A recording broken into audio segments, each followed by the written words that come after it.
So, dan-moto exhaust review. Is it really worth it?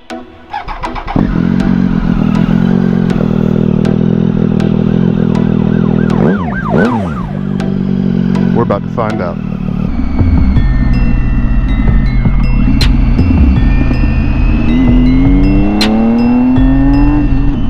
So, I've had this exhaust on now for about 3 weeks.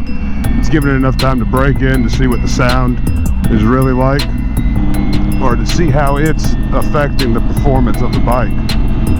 I'm noticing a lot of high-end loss. And I mean, it's not like to where I can't get up in speed, but over the stock exhaust running the factory tune, there's a lot more top end. On the flip side, I'm noticing a bottom end gain, which if you're on an adventure bike and you're actually going off-road, that's more beneficial to you than having top end power.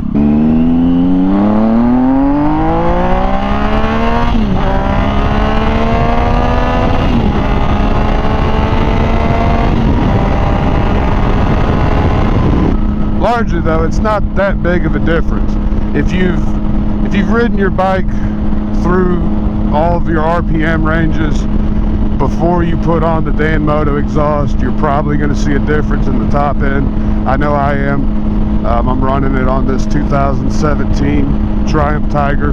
The pipe was made for 2011 up to 2018, so it's meant to fit 3 different generations and technically 3 different motor styles. That's why you're going to notice the difference. It's not tailored just to my bike.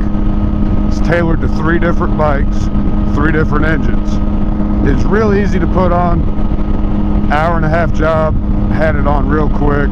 I was able to tune it using the ECU. I didn't have to get an aftermarket tuner for it, and there's not really an aftermarket tune for the dan-moto stuff.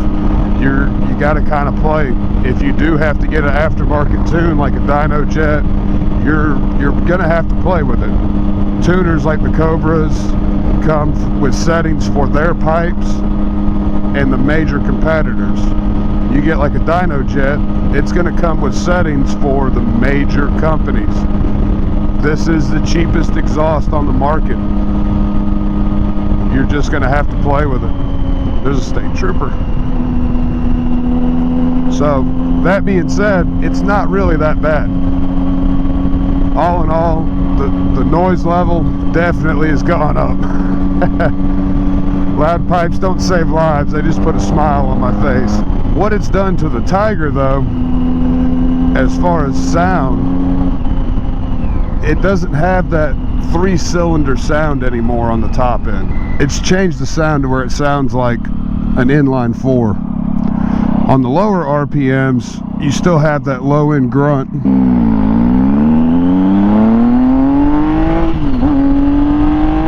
But in the higher RPM range, it sounds like an inline 4 now. And it's so loud that it drowns out the motor whine that everyone likes from these 3 cylinders.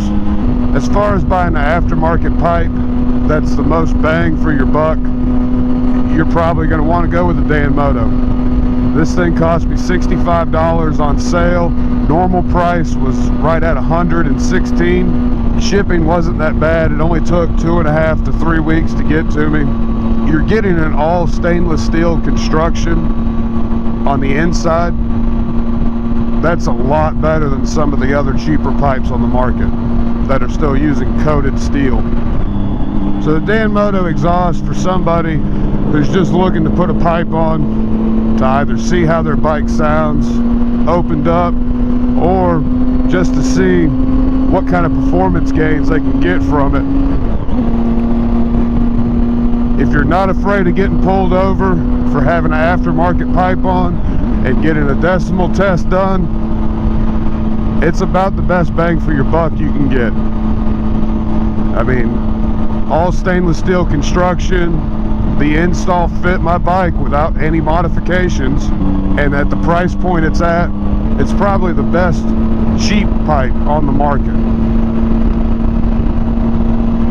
And hell, if you're gonna put it on a bike that's only gonna be off-road, you don't even have to worry about the whole carbon emissions thing, because it's an off-road pipe. So that's my thoughts. See you on the next one. Alright, we're gonna start the Devil's Triangle.